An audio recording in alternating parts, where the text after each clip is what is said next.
We often talk about peace talks, diplomatic efforts, steps toward peace. But sometimes, well, those steps feel a bit more like stage directions, don't they? Yeah, like a performance. Exactly. And today, we're really going to dig into that feeling, focusing on the Istanbul talks, May 2025, between Ukraine and Russia. Our main guide here is Denis Zepp's article, Real Peace or Political Theater. And, well, the title kind of gives it away, suggesting it's mostly illusion. It really does set the stage. Zepp's whole point is that we shouldn't see these talks as a genuine search for peace. It's more like Kremlin maneuvering. Maneuvering how? To gain time, basically, to confuse allies, maybe wear down Western support. We're also going to pull in some other angles, like Igor Sushko's report on tech use by Russian forces. Quite alarming stuff there. Okay. And also some AI analyses looking at the geopolitics. Plus, news reports from places like DW Russian and Echo of Moscow, just to get a, fuller picture. Right. So our mission here, for you listening, is to try and cut through all that noise. We get past the headlines and figure out what the real intentions might be behind these talks. We want to bring some clarity because, honestly, it's easy to get lost in it all. Definitely. Okay, so this staged peace in Istanbul, what are the immediate sort of red flags Zeps points out? Well, the first thing, and it's pretty stark, is just who showed up. Ukraine sent a full delegation, fully empowered, led by Zelenskyy himself. Real commitment, right? Oh. Russia, on the other hand. Zeps calls it a symbolic, unempowered entourage. And it's headed by Vladimir Medinsky. Medinsky. Isn't he more known for, propaganda? Yeah. Actual policymaking. Exactly. That's the point. If you were serious about negotiating peace, you wouldn't send someone whose main job is spinning narratives. Yeah. It just feels like window dressing, projecting engagement without substance. Yeah, it definitely raises questions about sincerity. And then there's the other big thing. Putin's not there. For talks is crucial. Resolving this kind of war. The top decision maker needs to be involved for anything real to happen. His absence. It speaks volumes. Really loud volumes. So beyond Russia and Ukraine, Zeps also talks about the other players involved, like Turkey hosting the talks. What's their angle? Well, Turkey seems to be using this, as a chance to boost its own profile. Hosting these talks puts them center stage, positions them as this key mediator, geopolitical relevance, right? Makes sense. And the U.S. Zeps uses this phrase, ambiguous presence. What's that about? Yeah, it suggests there might be some less formal things happening, too. Maybe some back channels, possibly even links to the Trump camp. It's intriguing. Yeah, especially with Trump's shall we say, unique style of diplomacy in the past. And what about Europe in all this? Zepp's description sounds not great. Disorienting silence and internal divisions. Yeah, and that's really significant. Yeah. Because if Europe is divided or hesitant, it weakens the whole Western response. It creates gaps, openings that Russia can definitely exploit. And does Trump fit into this picture, his statements? Well, Zeps mentions Trump's incoherent public statements, which just add another layer of, confusion. And then you have figures like Alexei Venediktov, from Echo of Moscow, right, who seem to be crafting these alternative narratives, maybe specifically for Western ears. It's like trying to manage perceptions. It really feels like multiple narratives are being spun all at once. Zeps uses these terms performative diplomacy and strategic distraction. Can you unpack those a bit in the context of Istanbul? Sure.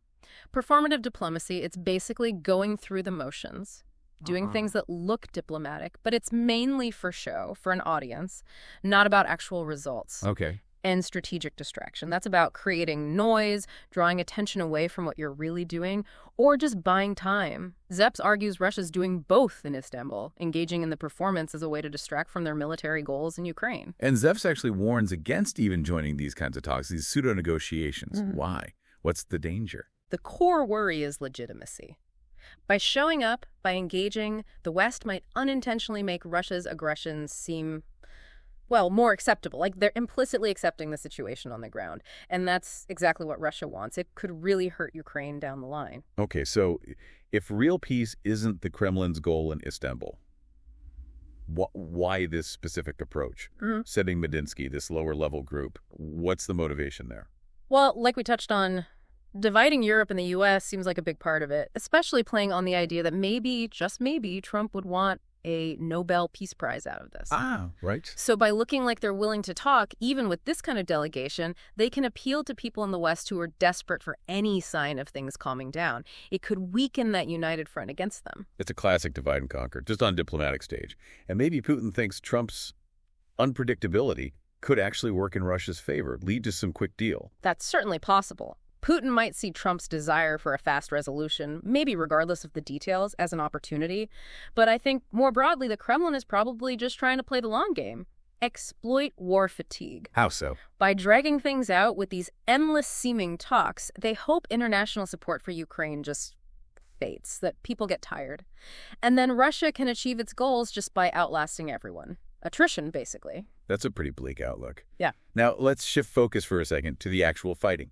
Igor Sushko's report you mentioned about the tech Russian forces are using, Starlink and Discord. That sounds wild. It is. The claim is over 600,000 Russian troops relying on these American platforms for combat operations.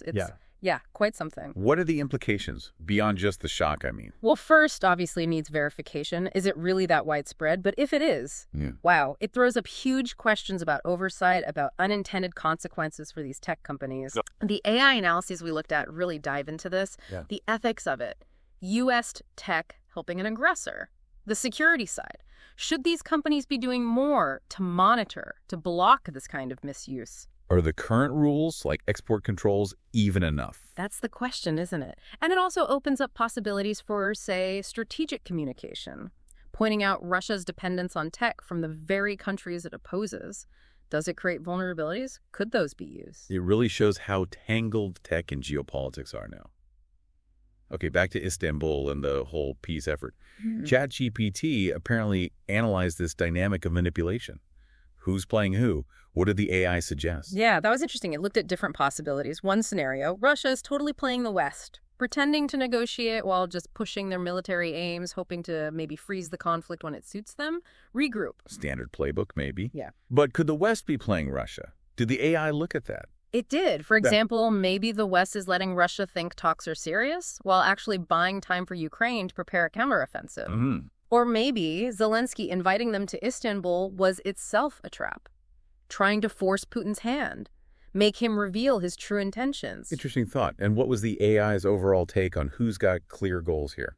The assessment seemed to be that Ukraine is really the only one acting consistently with a clear objective victory. And the West. More divided, it seems, torn between wanting Ukraine to win, but also, maybe, worrying about what happens if Russia actually collapses. That internal tension in the West, it adds a whole other layer of complexity. This whole situation feels so unique, but one analysis we saw mentioned a historical parallel, comparing it to 1937, Hitler's aggression, Western inaction before World War II.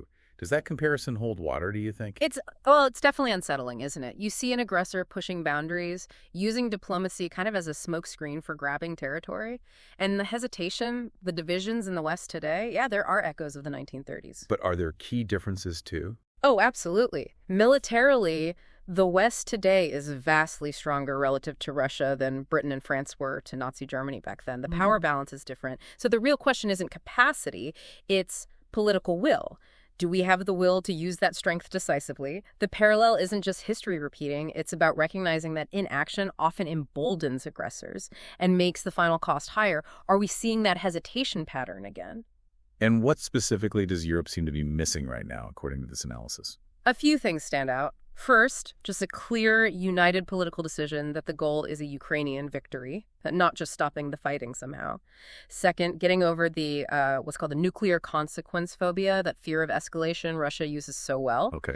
And third, maybe the lack of a single strong European leader who can really rally everyone together for decisive response. But there was also a glimmer of hope mentioned, a different path for Europe. Yeah, a scenario where maybe a core group, the Baltics, Poland, Nordic countries, forms this really strong bloc, a new center of gravity pushing for resolve, and hopefully maybe pulling France and Germany along towards a tougher stance, kind of an anti-Molotov coalition, standing firm for Ukraine, even if the U.S. becomes less predictable. Okay, now for something a bit different. This news about the former Prime Minister of Qatar, Sheikh Hamad bin Arzim bin Jaber Al Thani, HBJ offering President Trump a private Boeing 747. That's quite a gift.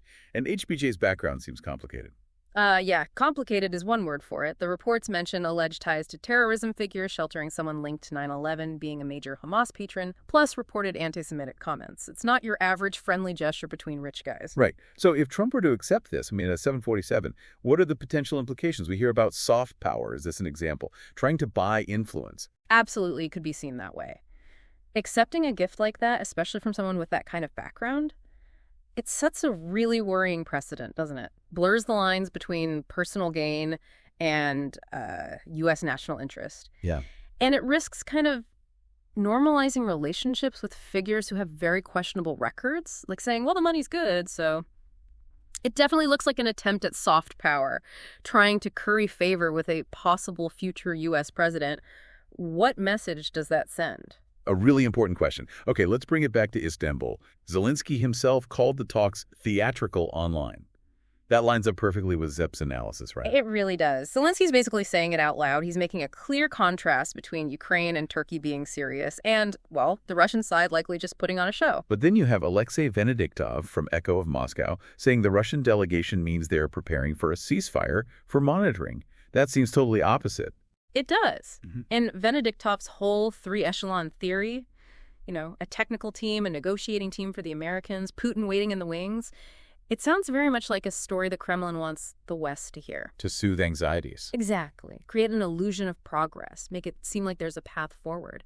And that bit about direct talks with Trump allies, maybe cutting out the current U.S. government, that's fascinating. And it might explain why Europe seems so, well, stuck, so stupefied, as one source put it. And finally, we have confirmation. A U.S. delegation is in Istanbul. The Turkish Foreign Ministry confirmed it. But the Kremlin says their guys are waiting for Ukraine, even though Zelensky's in Ankara talking to Erdogan. Yeah. And Lavrov apparently says no deals with Ukraine will be made anyway. It's dizzying. It really is confusing. The U.S. presence could just be diplomatic necessity. Showing up, being present, but not necessarily endorsing the whole charade.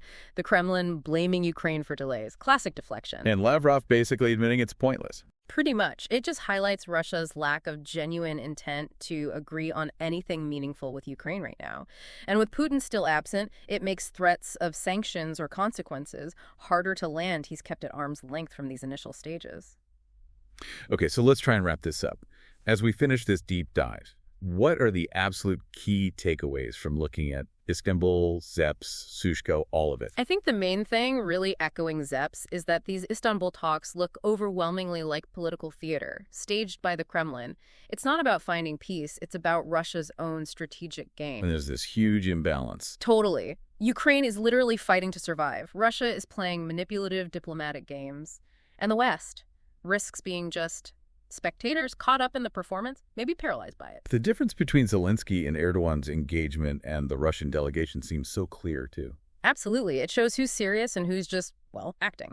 The big danger here is if the West falls for it. If they treat this distraction as real progress, it just helps Russia regroup and push forward. So, what's the final thought we should leave our listener with today? I think it's about clarity and resolve. The importance of supporting Ukraine, not for some flimsy peace deal that rewards aggression, but for a real peace. One based on law, on justice. We need to see through the performances, and focus on what actually helps Ukraine achieve a just outcome. What can each of us do to support that? That's a powerful point to end on. We've covered a lot, drawing from Dana Seps, Igor Sushko, AI Analyses, DW Russian, Echo of Moscow. Thanks for joining us as we try to make sense of this incredibly complex picture.